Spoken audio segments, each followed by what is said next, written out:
by Ramesh Yadav.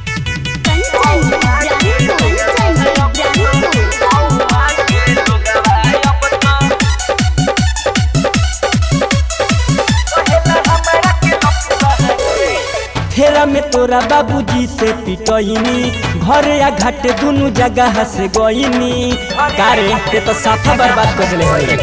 फेरा में तोरा बाबूजी से पिटोइनी घरे या घाटे दोनों जगह से गोइनी माई छोड़ देले दिया कहल बबुआ रे गौवा के लोग अब तो गौवा के लोग अब तो कहेला हमारा के लफुआ रे गौवा के लोग अब तो कहेला हमारा के लफुआ रे गौवा के लोग अब तो कहेला हमारा के लफुआ रे कहेला हमारा के लफुआ रे कहेला हमारा के लफुआ रे।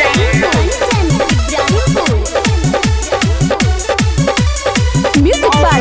Roshan Kumar. इज्जत हमारे कैले नस रे तबे से रहे नी उदास रे भैया तो भरे कल बारे कहले मुँह में कदम बास रे अरे चल सब होता बुझल इज्जत हमारे कैले नस रे तबे से रहे नी उदास रे भैया तो भरे कल बारे कहले मुँह में कदम बास रे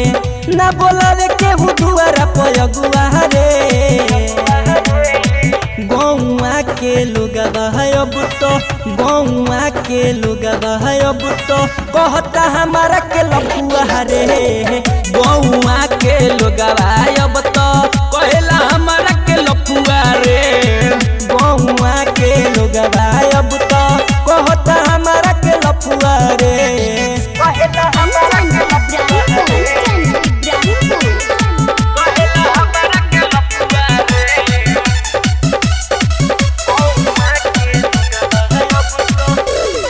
घूमे थे संगे हमरा गईले होटल के फोटो लिख के कईले दिन दे आती तोरा बात में आके ऊ बदना में भइले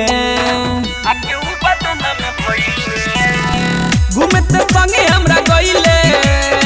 होटल के फोटो लिख के कईले गोल्डन बिहारी तोरा बात में आके ऊ बदना में भइले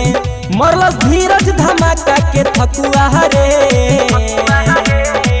गौवा के लोग अब तो